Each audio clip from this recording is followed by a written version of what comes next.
تزول قدم عبد يوم القيامة حتى يسأل عن أربعة: عن عمر فيما أفناه، وعن شباب فيما أبلاه، وعن مال من أين اكتسبه وفيما أنفقه، وعن علم ماذا عمل به. کہ کل اللہ کے سامنے جب تم ایسے کھڑے ہوگے، درمیان میں کوئی دیوار نہیں، کوئی آڑ نہیں، پردہ نہیں، بچولیا نہیں، میڈیٹر نہیں، اللہ ہوگا اور بندہ ہوگا. آپ نے فرمایا جب تک 5 سوالوں کے معقول جواب نہیں دے دو گے اپنی جگہ سے ہل نہیں سکتے. سب سے پہلا سوال یہ ہوگا کہ زندگی کہاں پہ لگا کے آئے ہو. اس زندگی کے اندر بچپن آیا، لڑکپن آیا، جوانی آئی، بڑھاپا آیا، سب آ گیا. لیکن اگلا سوال یہ ہوگا وَعَنْ شَبَابٍ فِيمَا أَبْلَاهُ، جوانی کہاں لگائی ہے. یہ نوجوان یہاں پر بیٹھے ہوئے ہیں، غور کریں کہ وہ اللہ کو کل کیا جواب دینے والے ہیں. اسی لیے میرے آقا نے فرمایا سبعۃ یظلھم اللہ فی ظلہ یوم لا ظل الا ظلہ. قیامت کے دن جس دن اللہ کے عرش کے سائے کے سوا کوئی سایہ نہ ہوگا، اللہ اپنا عرش کا سایہ 7 قسم کے لوگوں کو عطا فرمائے گا. ان میں ایک وہ نوجوان بھی ہوگا جس نے جوانی کو اللہ کی اطاعت میں لگایا ہوگا، سنتوں کی پیروی کے اندر لگایا ہوگا.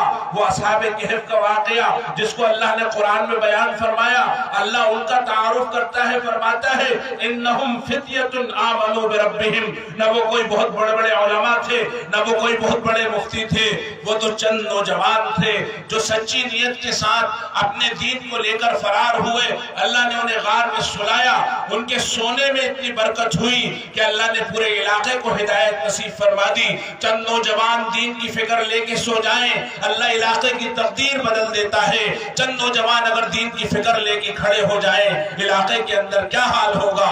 اللہ تبارک و تعالی ہمیں عمل کرنے کی توفیق عطا فرمائے. وآخر دعوانا ان الحمد للہ رب العالمین.